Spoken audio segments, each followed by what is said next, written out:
Our guest today is Dr. Nigel Westmaas, and he is an expert par excellence on Guyana, the CARICOM, and so on. But I'll let Dr. Nigel Westmaas tell us a bit about himself. How are you, Doctor, and welcome? Well, thank you very much for having me. It's great to be in a Caribbean station. Um, I'm, of course, as you mentioned, Nigel Westmaas. I teach in Africana Studies at Hamilton College, upstate New York. I'm Guyanese, of course, and I Yes. was part of a political movement in Guyana before I came up to the United States to study in Africana Studies, sociology and Africana Studies. I Right. should say, though, that I don't use the category expert because I've been out of Guyana for a while, and so Yes. I'm viewing it from abroad, but Right. I'll try my best to reflect what is going on the ground. Right, right. Well, actually, from based on what we are seeing happening, there are implications for the entire CARICOM region and the U.S. involving the U.S. and Venezuela. You know, Yes. but how strong would you say that Guyana's electoral institutions are today in ensuring free and fair elections? Well, it's a long story in terms of the background to it. Guyana is a nation that historically, prior to independence and after independence, reflected an ethnic electorate, meaning that there are two main parties representing mainly African Guyanese and representing mainly Indian Guyanese, so the descendants of enslaved people Yes. and in descendants of indentured peoples who came after slavery had ended. So all the political, because of that dimension of race, there's always been a tussle over the electorate, and that tussle had international implications, but also local implications. And so there's always been concerns about who in control of the Elections Commission. There have been rigging in the past, rigging of elections, and there has been lack of transparency even up to the present in Right. terms of who runs the Elections Commission, how they maintain links to the opposition, and of course other demographic issues related to polling. And Yeah. so it's a consistent cycle. Up to Yeah. today, there was a misrepresentation in the elections outcome, the last elections, in Yeah. relation to two same figures appearing in two different regions on behalf of the ruling party. So there is that recurrent problem going all the way back. Right, right. Now, with the rise of Guyana's oil economy, how is resource wealth reshaping both electoral politics and international attention on the country? That's a great question. On the local front, obviously, any party or any party representing an ethnic group or seeing itself as representing the people of Guyana would cleave towards control of such a bonanza of oil which occurred or was discovered, quote unquote, in 2015. Yeah. So the ruling party, the People's Progressive Party, has run the elections, recent elections, on the basis of using state resources. And this has been qualified or verified by international observers to the detriment of other parties. In other words, using the state resources to put up bunting and images Right, and stuff like right, that. right, At yeah. at the international level, of course, strategically, Ghana has now loomed large, both in terms of its long-term uh, border conflict, a border issue with Venezuela, in which the arbitration award tends to favor Guyana, and the question of hemispheric hegemon, the U.S.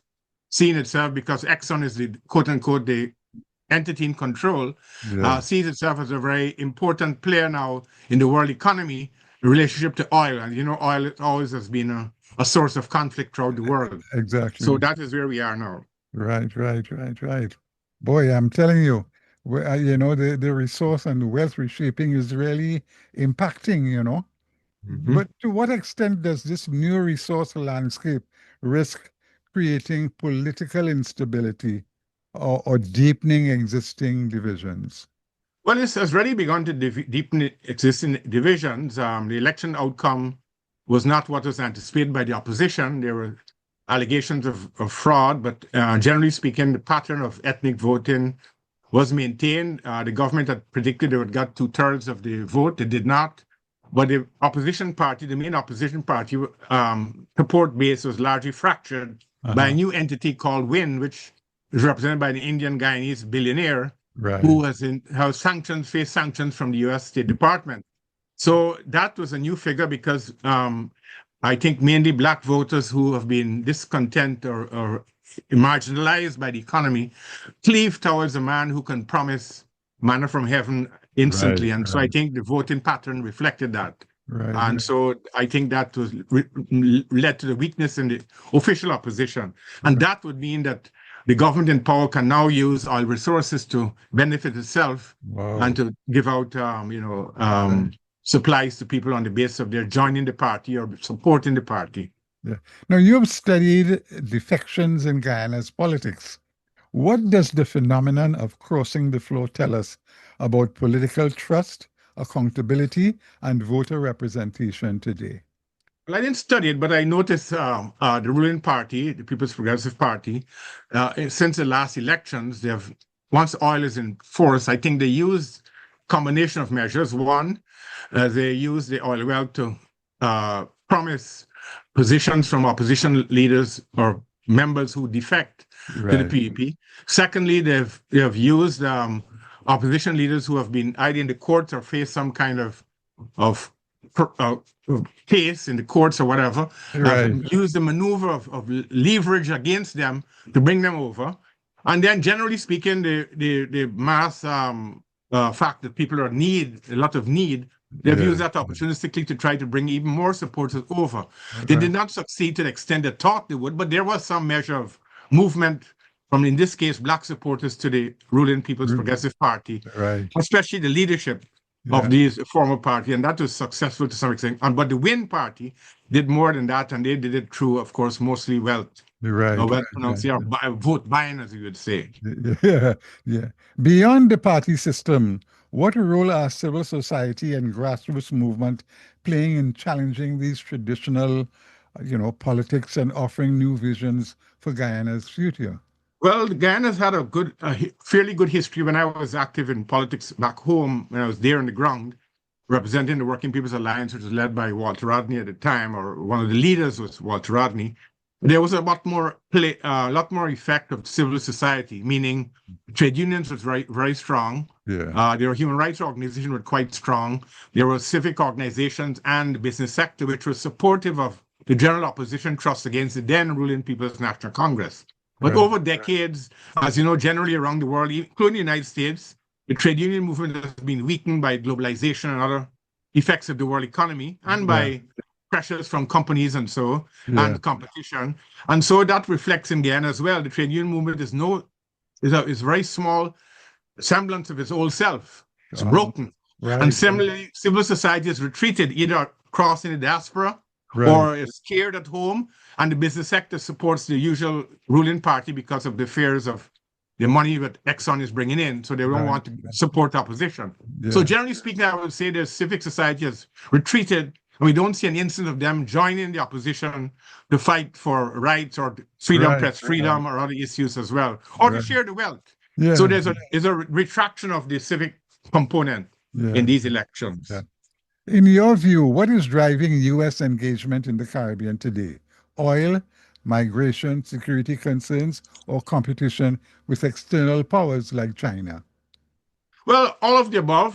Historically, as you know, the United States had, since the Monroe Doctrine in 1823 and its activation in 1898 and thereafter, with the acquisition of Puerto Rico, Cuba to some extent, and other territories, the invasion of Haiti, and then subsequent Roosevelt corollary and good neighbor policy, which kind of toned down the expansion of U.S. forces. But hemispherically, since the Second World War, and after the Second World War, the United States, during the Cold War period, has tried to suborn countries which tried to take independent positions, independent of Washington, for example, in non-aligned movements. So example, the socialist movement, example, the anti-apartheid movement against South Africa.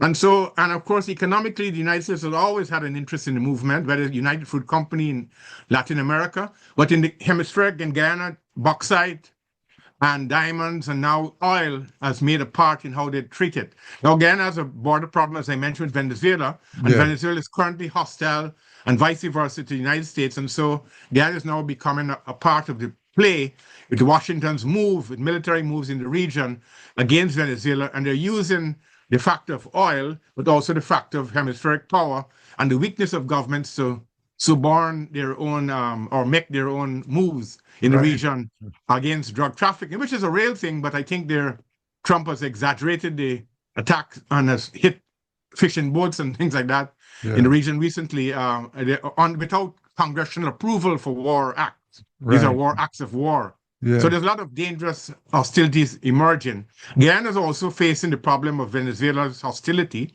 And if there's a war between Venezuela and the United States, there's largely to be a huge demographic crisis of civilians from Venezuela fleeing across the border into Guyana because of the economic crisis in Venezuela. We Right. already have a lot of Venezuelans in Guyana, as well as Cubans and Brazilians. Right. So there is an internal dynamic as well. Right. Right. The United States has been pressing for security interventions in Haiti, Yes. often through multinational frameworks. What do you see as the risks of such actions, especially given Haiti's history of foreign interference? Well, we don't always are not in favor of multinational approaches to Haiti. Haiti is such a big problem since they defeated the French in 1804 and became the only republic in human history that has successfully defeated a plantation system and run a state. But because of their victory, they've also been isolated. And so in the modern 20th century, with dictatorship, and then after the three-time removal of Aristide from power, which is the only democratic election government in Haiti, and which was hostile, which Washington was hostile towards, there have been attempts by CARICOM, the regional body, to assist Haiti multilaterally with trying to solve the problem locally. But because of U.S. intervention, because of the weakness of CARICOM, a multinational effort was not successful. Washington's multinational effort is to get a foreign country like Kenya to bring in military to crush the gang system in Haiti and bring outside forces into the system, which has a bad record in Haiti from the UN side and the NGOs and from the peacekeepers that went into Haiti after the earthquake. Yeah. And so the Haitians themselves have not been given the agency to run their own affairs.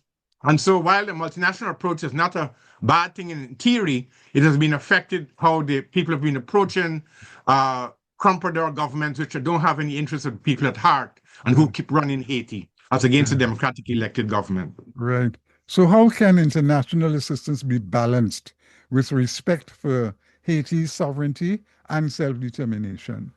Well, first of all, Washington has to agree to democratically the people's voice in Haiti.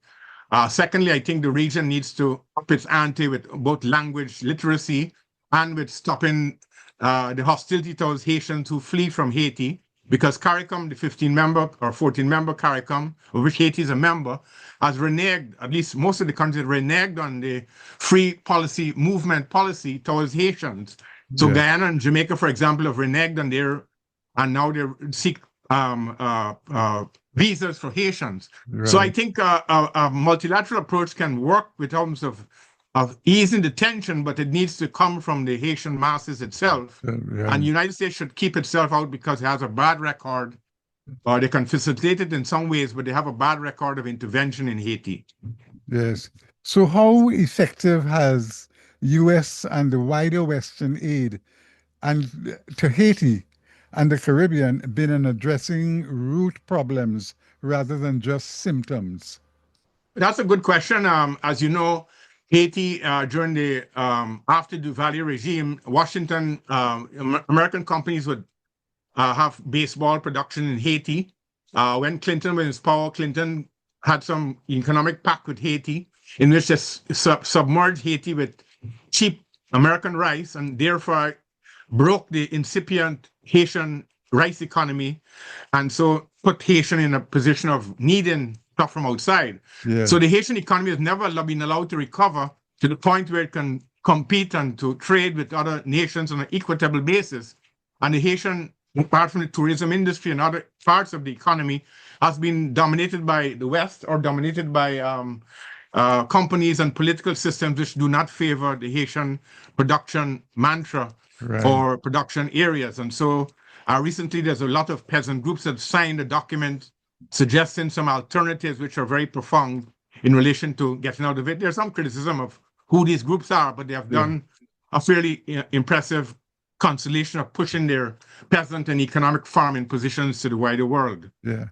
Do you find that aid conditionalities weaken sovereignty and democratic processes in the region? Yes, of course. Historically, Guyana, for example, my own country, we were kind of a fairly reasonable economy in terms of rice, sugar, and bauxite for a period of time. But after the world economic changes, was called structural adjustment in the 1980s, one of the Guyana governments gave in to the IMF, International Monetary Fund, and thereby the Guyana dollar was weakened against the US dollar. And you know what happens after that? You have to pay back the IMF, and your economy is weakened, your people impoverished. And so you had a lot of women traders and traders going abroad in the region to try to survive. And so the Guyana economy, except now for oil, has never recovered from that quote unquote aid. And so aid comes a double-edged sword. Yes, countries should trade with each other, but it shouldn't be uneven trade and shouldn't be dominated by capitalist firms and also by bad terms of trade with smaller developing countries. And that's why China has come in sometimes to alter the balance. Sometimes they have their own motives as well. But generally speaking, the hemispheric global capitalist system is operative in the Caribbean, and it's isolationist in terms of how it's trust, and it's not equal in general. Right. Many critics argue that CARICOM has been too muted in responding to Haiti's ongoing crisis. Is this a failure of leadership, resources, or simply the limits of regionalism? Well, in a sense, all three of those facets are part of the problem. But I would say, CARICOM tends to be a very bureaucratic, top-down institution. The bureaucrats tend not to respond to pleas, and like say Haiti or some other country in relation to dealing with local problems. So they wait for the heads of government conference to come, and the heads of government tend to be very pragmatic and very protective in certain ways, and so they don't have no dynamism in that sense. So leadership is a problem. At some point during the 1970s, and so Guyana provided leadership with a non-aligned movement, and in terms of the fight against apartheid, and in terms of free trade, protectionism for regional protection against foreign capital. And so you had a certain kind of dynamism at that point. But since the collapse of the rise of globalization and NAFTA and all those things, you find that the Caribbean is now more isolationist and weak. And so I don't think they have the same power to evince for itself in both in regional terms and in terms of protecting itself internationally in dealing with Washington and European Union and other forces in the world system. Right. Now, what extent do member states' economic dependencies on external powers like the US, restrain CARICOM from taking a stronger position on Haiti or even Guyana's political developments? Well, that's a long-standing problem. I mentioned United Fruit Company. Remember at one time the US used to say what's good for United Fruit Company is good for the Guatemala or Belize or whichever country. And so that pattern has replayed itself. Countries do not have, the political component is important because the political diplomatic component, an isolated country cannot take on the United States in economic terms or China or European Union. And multilaterally, some countries tend to cleave to their own protectionist models, or they're selfish in relation to tourism or some other aspect. Right. Or the free border system, because a lot of island countries, except for the mainland, there's not the same European Union kind of border free passage. Right. So the dynamism is not as there as in Europe and elsewhere. So there are many problems that CARICOM face, insularity. And so I think that though that hesitation and that bureaucracy has prevented CARICOM from being a dynamic, bottom-up kind of economic and social and political experiment. So if CARICOM is to become more effective, what reforms do you think are necessary? Greater central authority, pooled resources, or more binding commitments from member states? Well, I'm not an economist, but there was a there was a cynical comment by a Calypsonian from Barbados. Her name is Paul Skeens Douglas. He said, "Carry come and carry gone," which meant that the region is not really reflective of its earlier erstwhile possibilities. Yeah. And so I would say that some of the things you mentioned, pooling together of resources, all of those things are not on the agenda for a long time, and the countries are weak. Some of them are weak economically because of the pressures of foreign competition and also the dependence on the tourism industry. Not all countries are tourism dependent. Right. Now with Guyana having oil, there may be changes in how the region sees a kind of a joint processing facility, maybe in Trinidad, or pooling the Guyana wealth into the region, and vice versa. Maybe that's down the road, but I think the main problem is the lack of a bottom-up approach. From the Federation times to now, there's no involvement of the people, but just bureaucratic involvement at the top. And leaders come and go, but they don't have a strategic resonance with the people's involvement in what CARICOM really means. I think that's its main weakness. Yes. Finally, Dr. Westmaas, if you had to identify one priority that Guyana, Haiti, and CARICOM as a whole should urgently address in order to secure a more democratic and stable future, what would it be? Well, I think, again, the question of free movement of peoples. Secondly, I think there should be language literacy for a second language in quote-unquote Anglophone countries like Guyana and Jamaica and elsewhere. There should be compulsory teaching of Creole, Haitian Creole, because Haiti is 12 million strong or whatever, and it's the biggest CARICOM country by nationality, by population, and it should play a role in the region. And so I think that would be an important thing, but also, again, to reiterate the democratic resonance of what regionalism really means to the people. There should be public education around the region to bring people together. Remember, there was a federation in 1958 to 62 under the colonial rule. And when Jamaica pulled out, Eric Williams quipped, 1 from 10 leaves 0. Well, we still have that kind of mentality right now. And if one pulls out, we'll have a problem. Yep. Well, Dr. Westmaas, I want to thank you so much, man. You've certainly enlightened us, But maybe before you go, can you comment on the state that the country's in now, the U.S. With? Oh yes, it's a very dangerous situation. I think every single day there's a new depredation on democracy. It's never been so before, even under Republican Democratic regimes prior to this.